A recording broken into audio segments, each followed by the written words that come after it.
రైతుల ప్లాట్లకు సంబంధించి వీధిపోట్ల సమస్యలను పరిష్కరిస్తామని కేంద్ర మంత్రి పెమ్మసాని చంద్రశేఖర్ హామీ ఇచ్చారు. రాజధాని రైతుల సమస్యల పరిష్కారానికి సంబంధించి ఇవాళ జరిగిన త్రిసభ్య కమిటీ సమావేశంలో ఈ మేరకు కీలక నిర్ణయాలు తీసుకున్నట్లు వెల్లడించారు. మంత్రి నారాయణ, ఎమ్మెల్యే తెనాలి శ్రావణ్ కుమార్ అమరావతి జేఏసీ ప్రతినిధుల సమావేశంలో పాల్గొన్నారు. రైతుల సమస్యలను అధికారుల ముందు ఉంచారు. సమావేశం అనంతరం మీడియాతో మాట్లాడిన పెమ్మసాని చంద్రశేఖర్ భూ సమీకరణకు రాకుండా కోర్టులకు వెళ్లిన రైతులతో చర్చిస్తున్నట్లు తెలిపారు. రైతుల హెల్త్ కార్డుల్లో మార్పులు చేర్పులకు అవకాశం కల్పిస్తామన్నారు. గ్రామ కంటాలు, జరీబు భూముల సమస్యలపై క్షేత్రస్థాయిలో సర్వే చేసి పరిష్కరిస్తామన్నారు. నిర్దేశిత కాల పరిమితిలోగా రైతుల సమస్యలను పరిష్కరిస్తామని మంత్రి నారాయణ పేర్కొన్నారు. కొందరు వ్యక్తిగత ప్రయోజనాల కోసం వస్తున్నారని, నిబంధనలు పక్కన పెట్టి వారికి లబ్ధి చేయలేమని స్పష్టం చేశారు.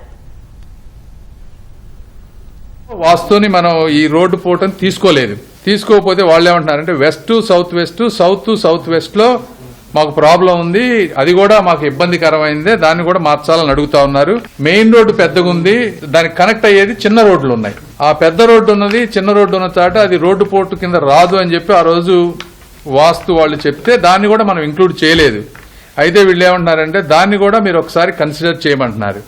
అయితే ఇవన్నీ అసెస్ చేయాలి. కమర్షియల్కి కానీ, large road, small road hits కానీ నెక్స్ట్ టైం రివ్యూకి అసెస్ చేసి ఇంపాక్ట్ ఎంత ఉందో చూసి అవేమన్నా సాధ్యం అయ్యే పని తక్కువ అయితే చేయగలిగితే చేస్తాం.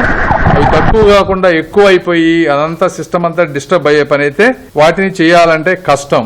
ఈ రెసిడెన్షియల్ ప్లాట్ వరకు 100% ఏదైతే గైడ్ లైన్స్ ఉన్నాయో దాని ప్రకారం మొత్తం చేస్తాం. మిగిలిన ఈ 2 ఇంపాక్ట్ అసెస్మెంట్ చేస్తాం. అది నంబర్ 1. మనం చేసిన ల్యాండ్ పూలింగ్ లో 2492 ఎకరాలు ఇంకా ల్యాండ్ ల్యాండ్ పూలింగ్ లోకి రాలేదు. ఇందులో 45 కోర్టు కేసులు ఉన్నాయి. 45 కోర్టు కేసుల్లో నారాయణ గారు అందరూ కూర్చొని నిన్న 17 కేసులు విత్డ్రా చేయించారు. ఇంకొక 28 కేసులు ఉన్నాయి. డిసెంబర్ 3వ తారీఖు అవి హియరింగ్ వస్తున్నాయి.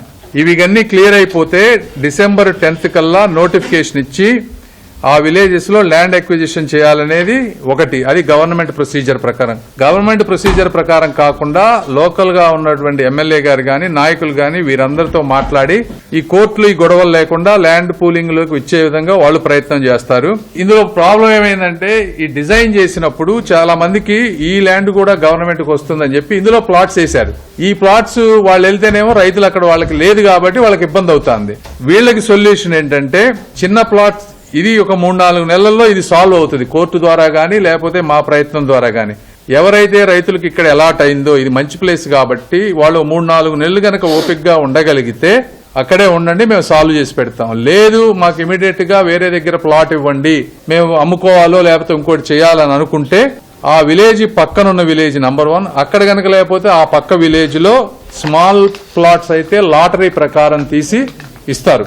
ఇక్కడ ఒక్కొక్కసారి ఏంటంటే కొంతమంది పెద్ద రైతులు ఉన్నారు, వాళ్ళకి 10,000-15,000 గజాలు కావాలన్నప్పుడు లాటరీలో వేరే దగ్గర తీయాలంటే అక్కడ ఎక్స్టెంట్ లేదు. వాళ్ళని ఏ విధంగా చేయాలనేది ఇంపార్టెంట్. ఆ పెద్ద రైతులు ఎవరైతే ఉన్నారో వాళ్ళని దయచేసి ఈ ప్రాంతం ఇది కేసులు పరిష్కారం అయ్యే వరకు వెయిట్ చేయమంటున్నాం. వెయిట్ చేస్తే వాళ్ళకి అక్కడే ఈజీగా వస్తుంది. లేదు వాళ్ళకు కూడా మాకు అర్జెంట్ గా వేరే దగ్గర కావాలి అంటే దాన్ని కూడా ముక్కలు చేసి లాటరీ చేయటం తప్పించి వేరే మార్గం లేదు. పెన్షన్స్, హెల్త్ కార్డ్స్ 2 CRDAకి సపరేట్ చేసి నీడ్స్ అసెస్మెంట్ చేసి గ్రామానికి వెళ్లి 1 month లో ఈ 2 సాల్వ్ చేస్తారు. ఎవరైతే డిజేబుల్డ్ పెన్షన్స్ ఉన్నాయి వాళ్ళకి రీఇనిషియేట్ చేయటం, కొత్త వాళ్ళకి యాడ్ చేయటం, పేరెంట్స్ చనిపోతే ఆ బెనిఫిట్స్ పిల్లలకి ట్రాన్స్ఫర్ ఆఫ్ పెన్షన్, ఈ 3 ఐటమ్స్ ప్లస్ హెల్త్ కార్డ్స్ ఇవన్నీ కూడా 1 month లో కంప్లీట్ చేయమని వాళ్ళకి క్లియర్ డైరెక్షన్స్ ఇచ్చా వాళ్ళు చేస్తా అన్నారు. అది కూడా ప్రాబ్లం లేదు.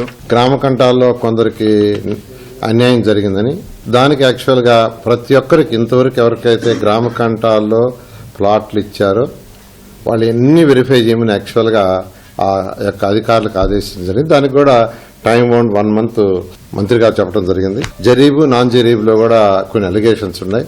ప్రతిదీ ఎవరికి ఇచ్చారో వాళ్ళందరికీ ప్లస్ ఎవరైతే నాకు కావాలని అడుగుతున్నారో వాళ్ళు ఈ 2 కూడా వెరిఫై చేయమని చెప్పడం జరిగింది. ఇది కాకుండా లంకా ల్యాండ్స్ అయితే ఆల్రెడీ రిజిస్ట్రేషన్ జరుగుతున్నాయి. ఎక్కడైతే లంకా ల్యాండ్స్ లో ప్లాట్ అలాట్ చేశారో అవి రోజు 10-15 రిజిస్ట్రేషన్ జరుగుతున్నాయి. అది ఇబ్బంది లేదు. అయితే అసైన్ ల్యాండ్స్ ఏదైతే ఉందో స్టేట్ మొత్తం అసైన్ ల్యాండ్స్ ని స్టడీ చేయమని ఒక కమిటీ వేశారు. దాని రిజల్ట్స్ అవడానికి 2-3 నెలలు పడుతుంది కాబట్టి డిలే కాకుండా ఈ క్యాపిటల్ సిటీలో ఏదైతే ఉందో అసైన్ ల్యాండ్స్ ఈ ల్యాండ్స్ వరకు ఆ జియో నుంచి మినహాయించేటట్టుగా నెక్స్ట్ క్యాబినెట్కి సీఎం గారు తీసుకురమ్మన్నారు. నెక్స్ట్ క్యాబినెట్ 3వ తేదీ ఉంటుంది. ఆ క్యాబినెట్కి యాక్చువల్ దీన్ని తీసుకుపోయి ఆ జీవో నుంచి ఈ క్యాపిటల్ సిటీలో ఉండే అసైన్ ల్యాండ్స్ని డిలీట్ చేస్తే పాత జీవో ప్రకారం మనం చేస్తూ వాళ్ళకి ప్లాట్ అలాట్ చేయడం జరుగుతుంది. ఇవి కాకుండా హెచ్టీ లైన్స్ ఉంటే ఆ ప్రాబ్లం కూడా యాక్చువల్గా టైం బౌండ్ ప్రకారం ఏదైతే వాళ్ళు చేస్తారో దాని ప్రకారం సాల్వ్ అవుతుంది. ఆర్ఎండ్బి రోడ్డుకి సంబంధించి టీడీఆర్ మార్చేమని ఎమ్మెల్యే గారు చెప్తున్నారు.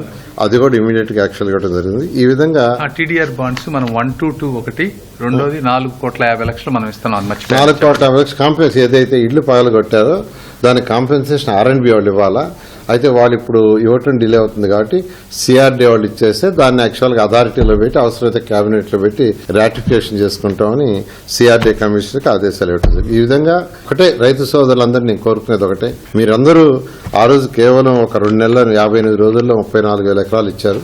ముఖ్యమంత్రి గారి యొక్క మీద నమ్మకంతో వారు కూడా ఎప్పుడు రైతుల సమస్యలు లేకుండా చేయండి చెప్తున్నారు. అయితే ఇండివిజువల్ గా ఒక్కొక్కరికి నాకు సపరేట్ గా బెనిఫిట్ కావాలంటే సిస్టంలో వీలు కాదు. ఒక సిస్టంలో ఒక పాలసీలు చేస్తే ఆ పాలసీల ప్రకారం అందరూ పోవాలి, కానీ లేదు నాకు ఇచ్చేయాలి దయవుంచి మీరు ఏదైతే రూల్స్ అండ్ రెగ్యులేషన్స్ జరీబ్ ఫ్రేమ్ చేశాం, గ్రామ కంటాలు చేశాం, రోడ్డు హిట్ చేశాం, అవన్నీ స్టడీ చేసుకుని దాంట్లో ఏమాత్రం డీవియేషన్ ఉన్నా మీరు అప్పీల్ చేయండి. ఖచ్చితంగా కమిటీ కన్సిడర్ చేసి మీకు 100% న్యాయం చేస్తామని తెలియజేస్తాం.